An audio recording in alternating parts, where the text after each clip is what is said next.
back to the channel. Welcome back to one of the weekly Q&As. It's the good weather. You might notice throughout the stream that my face will drip of sweat. No, I'm joking. It's not going to be that bad. I'm not sitting in a sauna, but it almost feels like it. It's getting to that time of year. I can notice the difference up here in the loft. The heat rises. You can't win up here. It's either freezing cold or roasting warm. Can never tell. Nice to see you all anyway. We're here to have a wee gab and just talk about whatever questions you've got and answers, because it's been quiet. It's a really quiet day. In fact, if you go and look for news, you're going to find bugger all. There's barely anything happening. So we're just going to try and wing it and talk to you folk, because that's the best way to go about things, I would suggest. Quickly before I get on, mate, because I see them in the live chat and I'll give them a wee shout out just now. If you haven't already, please head over to the Celtic Unrestricted View podcast channel and you will find a live stream from earlier today where I was on with JP and Alan over in the channel. Just talk about Celtic, talk about this season, how I got into following Celtic, all the rest of it. You know, just a good gab. I enjoyed it a lot. We were live at 10:30 this morning, but you can go back and watch it. And if you haven't, go over and drop a wee subscribe to them as well, because they deserve it and it's a hell of a channel they've got over there. So, aye, it's nice to catch up with them. Alan's a good man, met him in Tenerife back in December, and ever since we've been good mates. So, aye, go and check that out. Shout out to them. Thanks for tuning in the stream tonight, gentlemen. Nice to see you. Well, as I said, no too much to talk about. It's nice to see some of the familiar faces. Mark, hello, good to see you. Nice to see you, Ryan. Hope you're doing well. Matthew, God, a lot of people in there. John saying, great show this morning with the lads. Big JP and Alan from the Unrestricted View. Thank you, John. I appreciate that. That's nice of you. Liam, a lot of people in the comments. So we're going to get on to a Q&A very, very soon. I thought we'd maybe talk a wee bit about some of the stuff. You see the title of the stream saying, where should we improve for summer? It all comes off the back of these articles we've been seeing about keeper after keeper after keeper. We've been linked to every Tom, Dick and Harry when it comes to the goalkeeping department, including most recently Anthony Patterson of Sunderland, which, to be honest, I've used him in the thumbnail tonight, and I've used him as the catalyst for tonight's live stream. But if I was to be completely honest with you, I would rubbish that straight away. If any of you got hopes up about, and nice to see there's a Rangers fan having a good time in the comments. Anthony Patterson's not going to be a Celtic player. I think he's too highly rated. People have been saying, or Sunderland fans have been saying, that he's apparently getting looked at for a £20 million transfer or a £10 million price tag. He's not going to be playing for Celtic. Liverpool and Arsenal looking at him as well. But he has been linked. The Sunderland Echo came out and said that Celtic have joined the race to try and to look at him this summer at least. But he has been linked with Arsenal and Liverpool. He's had a great season. A couple of years now, I think he's been at Sunderland. And he's been really, really good for them. Of course, Sunderland have kind of been up and down in recent years. They were doing well under Tony Mowbray, trying to push for promotion for the last couple of seasons. Then this year, things kind of went off the wheel, off the tracks a wee bit. Wheels fell off. Michael Beale came in, and that sends any team down the fucking Swanee. So, yeah, he looks as though he could be getting a move. The Sunderland Echo went on to say that his successful run in Sunderland's first team has prompted transfer reports to emerge linking Arsenal, Liverpool and Celtic with a move during the summer window. Some outlets have rated the keeper as much as £10 to £20 million. The Echo understands that the interest from the trio is indeed genuine. Patterson is seen as a hugely desirable commodity for several reasons. Obviously, he has homegrown status down south, so Premier League clubs will probably be keen on bringing him in, but apparently Celtic interested as well. So, you know, that takes our tally to, I think, 5 different goalkeepers. We've got Patterson, who we've been talking about, Glover, who plays for Middlesbrough, the Turkish keeper, whose name has just suddenly slipped my mind. He's one of them. Dutch goalkeeper, German goalkeeper from Werder Bremen. God, we're 5 names in now, and we're not even anywhere near the transfer window. Still 6 games to play in all competitions for Celtic, and we've been linked with 5 different goalkeepers. And that's a goalkeeper per game almost. You know, we're nearly there. One more, and we'll be a goalie a game. We can change up every single one. That would be fantastic. But aye, nonetheless, Anthony Patterson, the latest name to be added to the list of young Englishmen. I really don't think that he's going to be one of the ones that comes towards us. By the way, thank you, Sean, for the donation. It's much appreciated. $2 Australian. Thank you. I was going to come up with it. I was going to bring out the Australian way of saying thanks there, forgetting they do indeed speak English. So thoughts on Rodgers and the Kitman. Kitman out. Actually, do you know what? I spoke about this in yesterday's video, and then I cut it out the video. Have we got a moderator in the chat? Because it's not letting me do anything to get rid of your man there who is just having the time of his life, it seems. Pardon me while I look on the other screen to just go and do my own moderation. I don't think there's any moderators in the chat tonight. But what was I going to say there? Got all the Kitman stuff. I'll come on to that in a second. Hold on, I'm just going to go and do my job here. Sorry guys, don't like getting thrown off, but we're just going to. How do I do this? There we go. Oh, are they getting deleted? I don't know. Can I just block them? Is that possible? Sorry, this isn't very entertaining, is it? I think they're blocked. I don't know. Maybe. I don't know. I'm trying. There we go. We'll try. I hope that's done it. The Kitman stuff. Yeah, I made a video yesterday, of course, and I put it in the channel, and you will have seen the video. The video is up. You'll actually see it.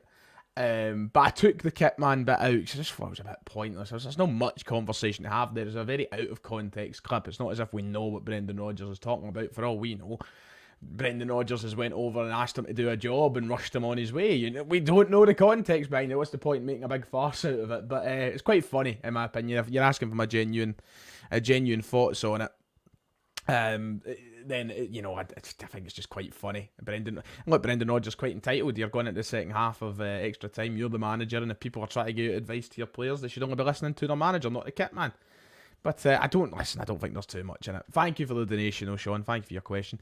But in terms of the summer window, it's one of those ones where, I hope we do get a goalkeeper sorted quick and easy. I think that when we spoke about this today on the Unrestricted View this morning, I think that there's actually a very good case to be made. And I say a very good case. I think realistically we are going to have to sign 2 goalkeepers in this summer window, alongside several other positions that are going to need improved on.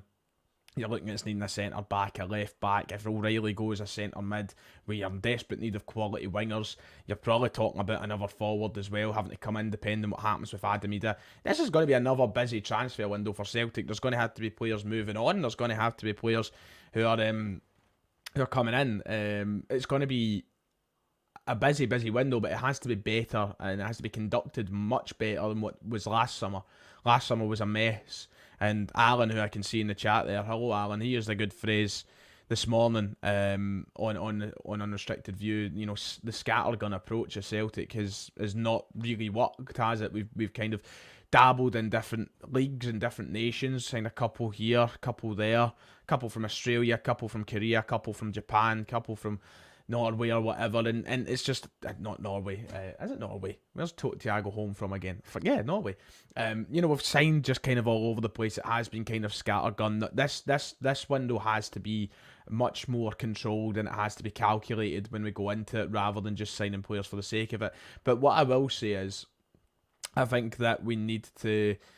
I think that there has to be a stress importance on that appointment of a director of, not a director of football, a head of recruitment, because that's still not been done. Mark Lawwell's now been gone from the club well over a month now, maybe coming up 2 months.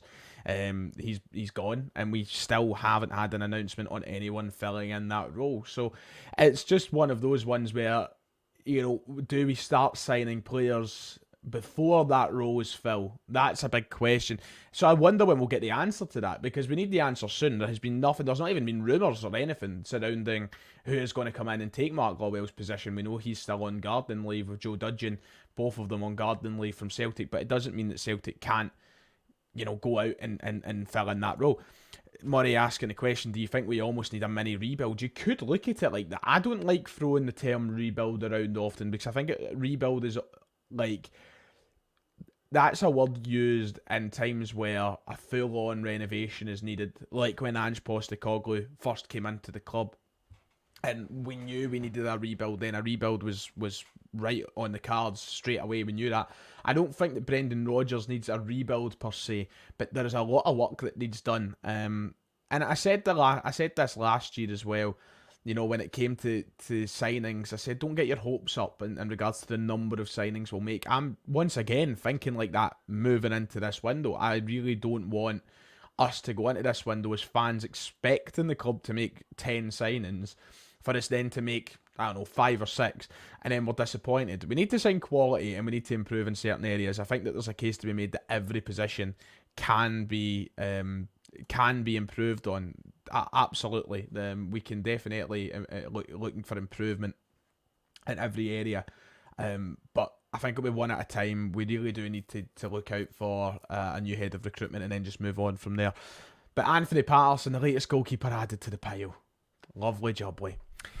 Right, time for your questions. Let's just Q&A it. I don't want to just rabble on when there's not much to talk about today. I'd rather just get your questions and your answers, and it could be about the summer, it could be about transfers, it could be about anything.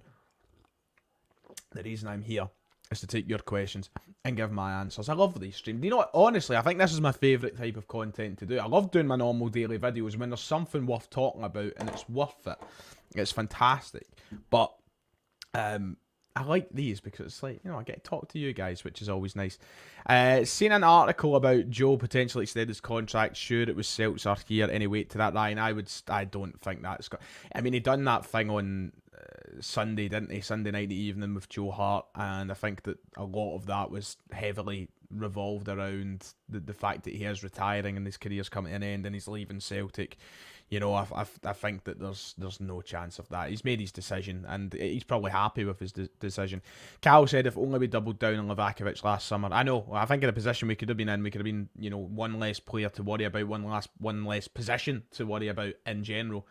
Should we have went and signed Dominic Livakovic last year? But things happen for a reason, I suppose. And who knows? Maybe we'll sign a keeper this summer that in a year's time we'll be talking about and lauding in very high praise. And making it all worth it in the end. That's what you can hope for anyway. That's what you can hope for. Where was I in the chat? I need to scroll down. So if you want me to, the script by now. If you want me to desperately answer something and I've missed out on it, then just feel free to put it in a few times and we'll hopefully get to it. Do you think we could do with a better right back? Johnson has been poor for most of the season. I think that Johnson's done really well in recent weeks. To recover what has been a poor season for him. It has been a poor season, absolutely. There is no denying it. It's been a really, really poor season for Alistair Johnson when you look at the quality that he does have to offer, especially when in recent weeks he's been offering a lot of quality. I think he's been back to his best. I don't think he was anything special at the weekend. I don't think anybody really was, but he's getting back to that best that we know of him. We see what the quality he does have there now. And I'm happy with him being the first choice right back for Celtic, but you look beyond him and there is room to bring in depth in that area, absolutely. But hopefully he can stay consistent for this very important part of the season and prove to Celtic fans why he should be and is the starting right back heading into the next campaign, because I feel like he deserves that. He's a really good player. He's just been very up and down this season. Sorry, I've got tea on me and I really want to drink it. I love tea. Do you know just love tea, by the way? Do you know just love tea? I've tried banning the person in the chat. I'm pressing ban and it just seems to become like no working, which is annoying. Hi Ryan, how's life? Good. But my question is, what's your opinion on Man United's backlash from celebrating the pen? They should never have never should have celebrated this. They just have walked straight down the fucking tunnel. I'll tell you that for nothing. Listen, I know winning penalties and such is a high passionate occasion, but dearie me, they should have lost the game. They were lucky to get through to penalties. And you know me, I like United, so I'm just being brutally honest.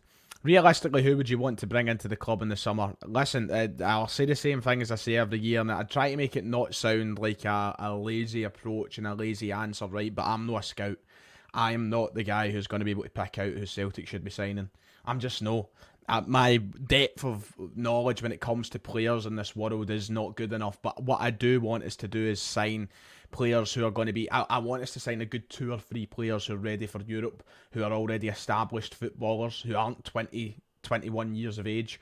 I want people who are, a wee bit older, they have experience in big competitions, they're winners. And I want us to try and maybe... I don't want to use the phrase man up the squad a little bit, because I don't think it's necessarily manning up the squad, but I just want players who can come in and add a bit of experience and know-how, rather than just the constant project signings, the constant young players. Our model works for a reason, and we'd work in a certain way for a reason to make money on players, but we do need some ready-made players who are going to come in and make Celtic better in the here and now, rather than in 4 years' time when we're selling them on, and then they're good enough to win in Europe. Now, we need players who are going to have to win in Europe now, So I want us to sign a couple of established players, but we just need to improve in several areas, and that for me is what the concentration for myself is right now. I'm not tied down to specific names. I just want us to make sure we go out and sign in the right areas, key areas to improve the team, to take us forward. I think that's the most important thing. Got a lot of questions, sorry, I'm having to scroll down the chat again. Do I think Hatate and O'Reilly will leave in the summer? If so, the midfield rebuild will be massive if it isn't already. I think Hatate will stay. I do, genuinely. I think he'll stay.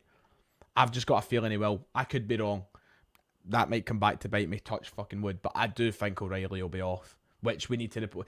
And for me, Bernardo isn't the O'Reilly replacement, in my humble opinion. He's just not. I would like to see Bernardo stay for the right price, but I don't think we should double down into him being Matt O'Reilly's replacement. I think Celtic need to go about their transfer business and find someone who's going to come in and deliver the impact that Matt O'Reilly brings in. So that would be my opinion to that. My most wanted. I know you're desperate for Rodgers to go, Mark. I know you are, but he's going nowhere. No nutsing for you, sadly, Mark. Unless things go disastrously in the next 6 games, and who knows. Can you see us selling O'Reilly for the transfer record, and we bet on Bernardo to take his role? I see him going for a high fee. Not sure about the record. The record, what's Kieran Tierney for 26 million pounds. I don't know if we'll beat that, because he hasn't really kicked on since January. So I don't know. But I said, I'll reiterate, I don't think Bernardo can be the O'Reilly replacement. That's just me being brutally honest. I don't think so. Celtic need to sign 2 or 3 impact players who can bring class and make an impact in the squad instead of players who will fill the board's pockets in a few years. Yep, spot on, Matthew. I'd agree with that. Cal, hello. He says, I love an older midfielder. We've seen it work in Moy and not work in McCarthy, but I definitely think we need an older head alongside Hatate and Bernardo if he signs. Absolutely. I just think that we need a wee bit of experience in there, and when it comes to the nitty-gritty, when it comes to these big games, because I used the example of somebody like Jeremy Frimpong earlier, who is obviously a magnificent player and now is ready to go and win a European competition with Leverkusen, but that's because he's developed to that point via Celtic. Whereas when he came into Celtic, he wasn't ready to go and win us European competitions. And that's basically what happens with all our signings when they're signed at such a young age. They don't come in to win European games. They come in to develop and then sell them on for a profit, so then they can go and start winning European games. We need some players who are at the other end, I think. I'm not saying sign 34, 35-year-olds who are done at clubs, but sign the right players, sign established players who know how to get it done. Guys like Scott Sinclair, who came in, a decent age and had something to offer to Celtic. I'm not saying just sign the washed up players down south, but I'm just using him as an example of recent years who came in and added something, a bit of know-how. And Joe Hart is the most recent example. There's names out there and there's players out there who will be a wee bit older in their career, and they don't need to be 32, 33 or whatever. They can be 25, 26, 27. And they come in to help us. We do need a kind of figurehead in there. So yes. God, I've got to scroll. God, you're on fire tonight in the comments section. God, I feel bad skipping past a whole lot of comments, but if I don't, then I'll get lost. This software's confusing when it comes to comments. I don't see it the way you do on screen. I see it differently. Would I take Armstrong on a free? I don't know, actually. It's a good question. I've never thought of it. I don't think so. I don't think there's a desperate need for Stuart Armstrong to come back to Celtic. Plus, he's kind of been on and off with injuries, hasn't he, in the last couple of years? I don't know. No, probably. But then again, would I turn my nose up at him? I don't know. That's a really good question. I don't know, is my answer. We need physicality in the midfield. Take nothing away from the current three. They're all brilliant, but too many games we get bullied there. Yeah, I think we need a wee bit of something like that as well. A wee bit of physicality. We miss Scott Brown sometimes, don't we? Just in those certain games. Sorry, I had to take a big sip. This tea's gone cold, and I hate when it goes cold. Kyle Corbett, good question. Do you reckon Smodics from Blackburn could put a shift in if we were? Yes, absolutely. Brilliant. Will Celtic be able to land someone like Smodics from Blackburn? I don't know, because he must have a few eyes on him now. He's had a terrific season. He'd be a great signing, though. He'd be a brilliant signing. He could replace O'Reilly easily. Yep, because he's a number 10, isn't he? He's an attacking midfielder. Oh, he'd be magic. I'd be all up for the signing of him. I watched more of him recently. I remember someone asked me about him a few months ago, and I said never watched him, so I'm not going to comment. I've watched a good few Blackburn games in the last few months that have been on Sky. I say a good few, probably 3 or 4. And he's been good. He's been good. So yeah, he's the kind of player I'd like to see. Absolutely. Emma, hi. Nice to see you. Seen you went to Costco today, baby reindeer. What'd you get?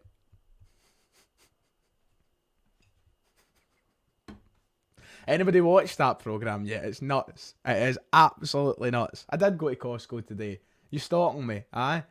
Who loves a Costco trip? I love Costco. But baby reindeer, aye, thanks. Cheers for that. Hadn't I been my heel note. What's your opinion on Scales and Yang? Both not good enough. That's my opinion to cut it short. I'm not going to be overly harsh on them because I don't think any of them deserve to be. I don't deserve to be harsh towards them. They don't deserve for me to be harsh towards them. Not that they give a shit, but I just we, as Murray says, we need centre halves. Scales isn't going to cut it.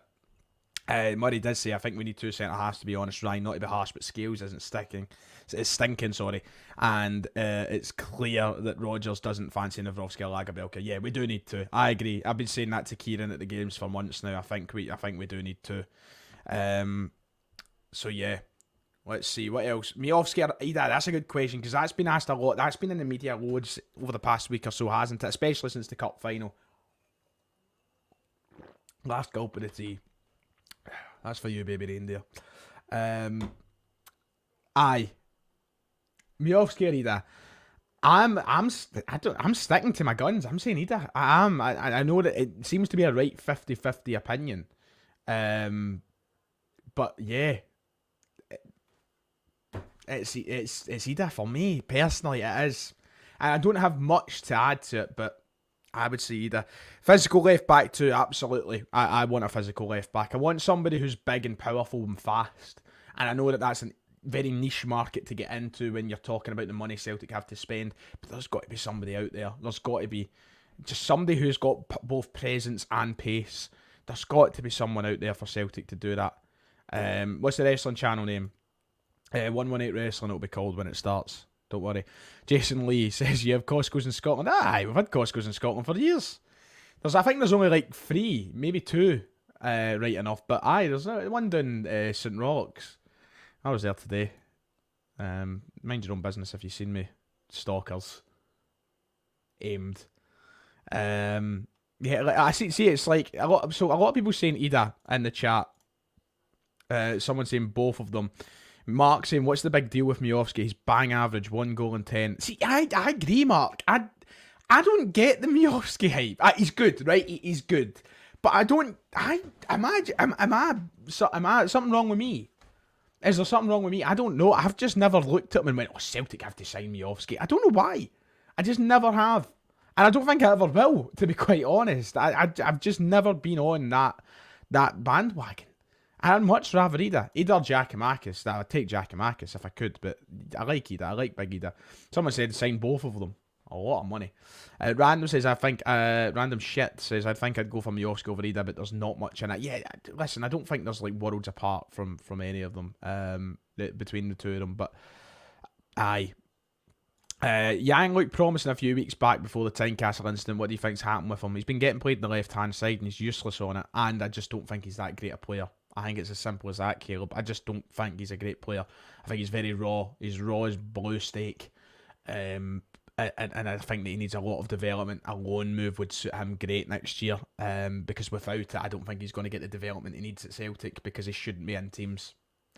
And I don't mean to sound harsh, but he shouldn't be in Celtic starting 11s. He should be nowhere near them, in my opinion. Doig would have been a good shout. He was a good option, I think, but now that's gone. Yeah. Dean, hello. Dean says, Ryan, loved your Black Magic top the other day. Absolute classic. Yep, it's a cracker. That and the broken hoops just remind me of Larson. Best Celtic tops, in my opinion. Will you wear more classic tops on the channel? I've got tons, man. A lot of them, though, are in medium, and I'm a large nowadays. The last couple of years haven't been kind to Ryan 118. So a lot of them I don't really wear as much nowadays. But yeah, I've got tons down the stairs. So I'll try and put some on rotation for you, Dean. I'll try and get one on tomorrow or something for the video. Will we ever see? I keep getting asked this, and I think I've said that about a million times. No, I don't. I don't think we will. I have a feeling his Celtic career's done. And I don't say that out of malice or anything. I don't mean it to be nasty. I think his Celtic career's done. I think Adam Ida's put the final nail in the coffin for him, to be quite just being honest. So aye. Brian says, maybe a physical centre-back with Carter Vickers too. Quite like Lisandro Martinez with Man United. Maybe not as short, but as physical, like an animal, and also a left-footer. Skills as a backup. Yeah, I love Lisandro Martinez right enough, and obviously I think we're not talking about him specifically coming to Celtic. That's not going to happen. But like, I get you, a similar player in that profile would be good. We do need some physicality. I think we need height as well, though. I think height's important. I think that gets overlooked a lot. I think, you know, with the way that modern football's developing, I think a lot of people like to ignore the fundamentals sometimes. And you know what? I might sound like an old guy here. No offence, people who are older than me. I don't mean that in a nasty way, right? But people get generalised, right? And this is the thing. I think football fans of a certain age get generalised for having old school opinions. You get called a dad, you get called an old guy, you get called out of fashion. But whatever happened to talk, like, I would love tall centre-backs. I don't think they have to be magnificent on the ball all the time to sacrifice some height in the team. We've got no height in our back line. We've no. Cameron Carter-Vickers isn't huge. Taylor's tiny. Johnston's small. Scales is the tallest out of the four of them. And he's Gumph, right? Sign a good, tall couple of players. I think that would go well. And I don't mean to sound like a dinosaur. You know what I mean? But I would love to see somebody who's got a tall physical presence in the centre-half positions beside Cameron Carter-Vickers. I would. And call me a dinosaur all you like. Right? Fuck your expected passing rates. I know that there's systems to adhere to, and Brendan Rodgers wants his defenders to be able to be comfortable on the ball and stuff like that. And I get that should also be prioritised. But I think if you can find someone, the whole package, that has a bit of physicality and height about them, great, go for it. Look for them, you know? Dinosaur Ryan, Scotland picked big guys over talent for years. Yeah. Look, listen, and when it works well though, it's good. I'm not meaning like Martindale, just signing players that are 6'7" for the sake of it, who can't kick at their own arse, you know. But like, I would like to see some good players come in with a bit of height at the back, because we don't have it. And that's one thing. I'll say one thing, for as shite as he is, I've always been a bit jealous of Conor Goldson because he's huge. And he wins headers constantly. I would feel comfortable with a player his size in the box. Whereas when Celtic concede a corner, my heart's in my arse. And when we have a corner to attack, I don't think we're going to do anything with it. Whereas when Rangers get a corner against us, I'm like, Christ, here we go. Goldson's about to score. You know? But listen, I'm not going to get fucking worked up on it. I know I'm a dinosaur. You know what? I'm a dinosaur. Do you know what, though? The nerds are driving me to being a dinosaur. I'm getting fed up of nerds. I'm going to be honest. I'm getting fed up with them. They're ruining our game. Pro VAR, stat-driven nerds are ruining football. I don't care. I'm saying it with my chest. Fucking, this player had 75% expected on VAR this and VAR that and fucking press this and press that. What happened to men? God, you've got me going now. So we're a wee team. I just feel like we're really fucking wee, you know? Just really wee. Is football gone stale? Damn right it's gone fucking stale. Pep Guardiola ruined it. Exactly. We waste every set piece. Murray, you're some man, honestly.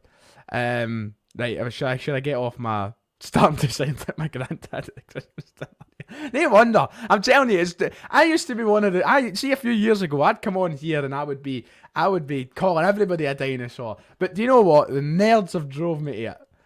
I hate nerds. I'm joking. Mark's saying we need to get a new head of recruitment to get our act together. Regards to Scottish talent, the amount of Scottish players moving abroad and killing it while we're twiddling our thumbs is unbelievable. Yeah, I mean, you look at the amount that went out the door now and done so well. Lewis Ferguson, Josh Doig, the two prime examples for me in recent years. More than that, obviously, but those two are the ones that just come to mind straight away. But I think that we need to get this head of recruitment done and sorted. It's a big role to fill, and I'm sure the clubs should be doing their due diligence by now. Cal saying, I'm not backing down on still think there's a player there. If you were to give him a good run in the squad, he'd score. I respect it, Cal. Do you know what? I respect it. You're standing by your man. I've done it before. I've done it with Barkas. I've done it with Haksabanovic. And look where it got me. I've done it with Ayeti. Look where it got me. So I respect it. Sadly, I'm just not on the old train. Yes, Donny Tiny Hands, absolutely. I would love to see a set-piece coach, but I'd get Austin McPhee on the blower. I know he's Aston Villa living his best life, but get him on the blower. Hart's man or no, I'd like to see him come in. We do need one, though. We do need one. Right. I'm going to wrap it up because I've went for 31 minutes. Now, by the way, over 200 viewers when it's been a very quiet day for news is absolutely tremendous. So thank you for tuning in. I have a feeling that we might end up doing another one of these this week because I think we're going to have a quiet week, to be quite honest.